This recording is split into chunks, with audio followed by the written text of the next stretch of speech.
चालतं. आता ह्या ठिकाणी आपले शाहिरी ठोंगरे जे अकोल्याचे भूषण आणि महाराष्ट्रभर ज्यांचं नाव गाजते ते शाहिरी ठोंगरे ह्या ठिकाणी आले.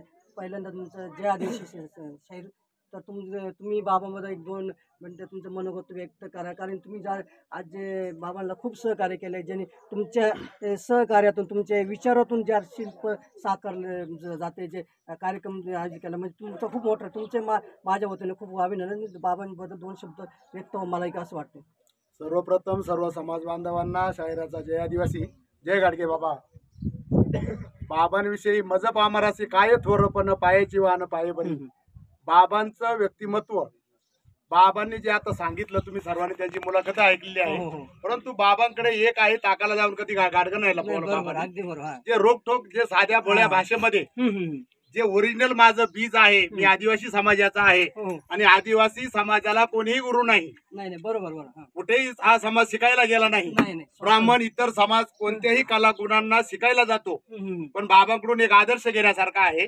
आज बघ, आपली भजनी मंडळ असू द्या, कलावंत असू द्या, तमाशे असू द्या, लोककला असू द्या, आदिवासी समाज कुठेही या कला शिकायला गेला. तसं बाबा हे एक या समाजाचं हे भूषण. आणि बाबांमध्ये खऱ्या अर्थानं मी गाडगे बाबा बघितले. गाडगे बाबांचं चरित्र ज्या वेळेला शाहिरांनी लिहिलं, आणि विशेष म्हणजे असं आहे की गाडगे बाबांचा एकमेव पुतळा या संपूर्ण पश्चिम पट्ट्यामध्ये श्री क्षेत्र मारकुलवाडी या ठिकाणी गाडगे बाबा स्वतःहून आले आणि त्याची स्थापना बाबांच्या हस्ते झाली. खऱ्या अर्थानं हे बाबांचं कार्य प्रामाणिकपणे बाबांनी कुठेही मला काहीतरी मिळू देन मग मी त्याची सेवा करील हा विषय मनात ठेवला नाही. जी मंदिरं बनवली, मी तर म्हणतो बाबांची फॅक्टरीमध्ये जर बाबा रमले असते तर ही समाजाची वास्तू झाली नसती. बरोबर. आणि समाजाच्या वास्तू होत असताना प्रत्येकाला एक वाटतं, अरे मला काहीतरी रोज मिळावा, मला काहीतरी रोजगार मिळावा, मला काहीतरी मिळावं म्हणून मी कार्य करावं. पण बाबांची ती शैली नव्हती, मनातही नव्हतं. बाबा पैसा हा सर्वस्व नाही, समाज हा सर्वस्व आहे. आणि जर तसा विचार केला असता तिथंच ते फॅक्टरी रमले असते. त्यांचं भरपूर होतं ना, आजही त्यांच्या 10 पिढ्याला पुरेल. परंतु बाबांनी त्यांचाच नाही उत्कर्ष केला, समाजाचा केला, त्यांच्या कुटुंबाचा केला, त्यांच्या नातेवाईकांचा केला. प्रत्येकाच्या मदतीला बाबा धावून गेले. आणि बाबांची एक इच्छा माझी मनामध्ये पहिल्यापासून अशी होती की काकांनी मंदिरं बांधली, मी ऐकून होतो. मारकुलवाडीला, जे मारकुलवाडी म्हणजे एक अशी वस्ती आहे का तिथे चिटपाखरूही फिरणार नाही, परंतु 12 तालुके त्या ठिकाणी येतात. आणि माझी एक संकल्पना होती की वास्तू करील तर काकांच्या हातचे करील, कारण ती चिरंजीव वास्तू मुथाळणे गावामध्ये जुन्नर तालुक्याच्या अकोले आणि जुन्नरच्या बाउंड्रीवर आहे. इथून दिसतंय मंदिर.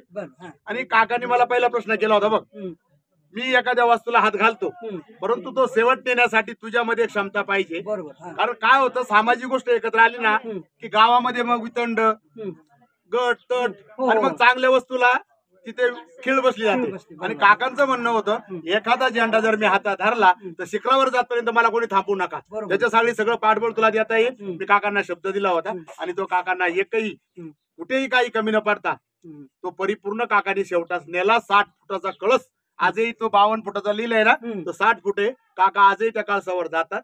आणि कालचाही कलशारोहण काकांनीच केलाय, म्हणून हे इथं स्वाभिमानानं काकांनी लिहिले. काकांचा एक समाजाला मी जाता जाता तरुण पिढीला सांगेन, काका निर्व्यसनी आहेत. आजही चष्मा नाही काकांना. आजही काका पहाटे 4ला म्हणजे 4लाच उठणार. सकाळची गोष्ट सांगतो, मला काकांचा काल मी सोमवारी इथं होतो मुंबईला, काल मंगळवारी गेलो. काल मला फोन आला, म्हणला काका अशी अडचण नाही, मला बाकी माहित नाही, इथं हजर पाहिजे.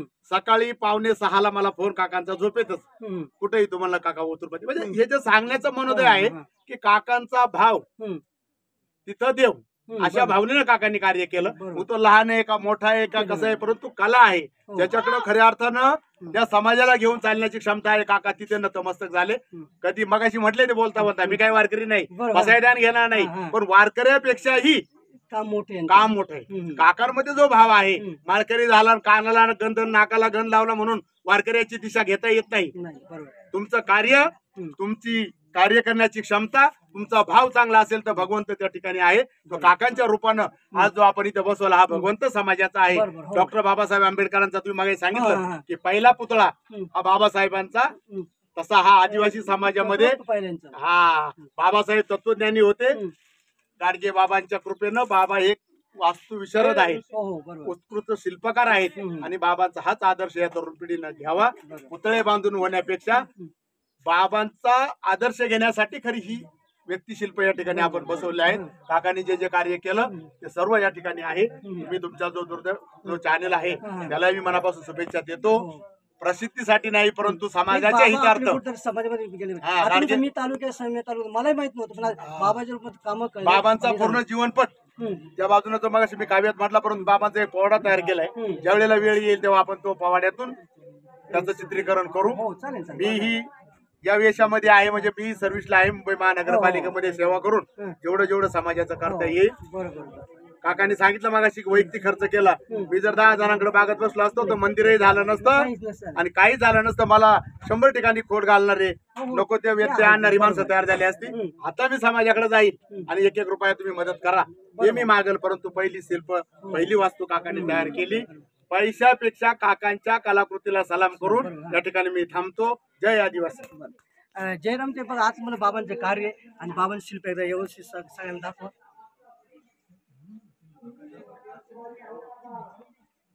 तर बाबांचं असं काही कार्य आहे. तर आपल्याला आता ते आपण ह्यात सगळे आता बाबांचा 100वा आपल्याला बघा मिळावा असं त्याच्या याच्याने आपण प्रार्थना करू. आणि बाबांना वाढदिवसाच्या संगमनेर तालुक्यात आपण खूप खूप शुभेच्छा बाबांना आणि दीर्घ आयुष्य लाभो असं आपण रानूआई सतुआई कळसूआईच्या चरणी मी प्रार्थना करून त्यांना शुभेच्छा देतो.